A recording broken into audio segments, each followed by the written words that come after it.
I'm going to show you a couple of easy ways to add an app shortcut on the desktop of your Windows computer so you can double-click and open apps directly from your desktop. The fast and easy way to do this is through the Start menu. I'll open the Start menu, and up here where I see some of my apps, I'll click All to reveal all my applications.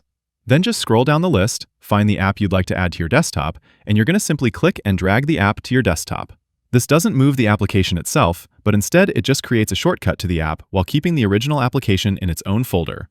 On the desktop, you can move the shortcut where you want it, or you can right-click an empty space and use the Sort By menu to automatically organize all your desktop items.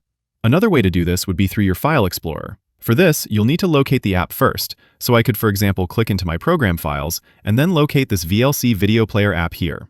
This folder shows a bunch of different files, but I want to find the application itself, which is down here, and the file type confirms this is the application. I can then right-click the application, and from the list of options, we'll choose Show More Options. Then, you'll locate the option that says Send To, and we're going to send this to the desktop. The option in the submenu even mentions that this creates a shortcut, so again, the application itself won't be moved or changed. I'll click that, and my app shortcut immediately goes to the desktop. And there you have it, nice and easy.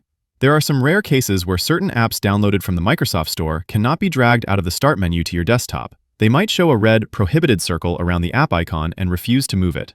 There's a workaround for that, and I'll include it in the description below. Gets a little technical, but can be done, and it's not that hard. Click that like button if this helped, subscribe for more, and I'll see you all in the next one.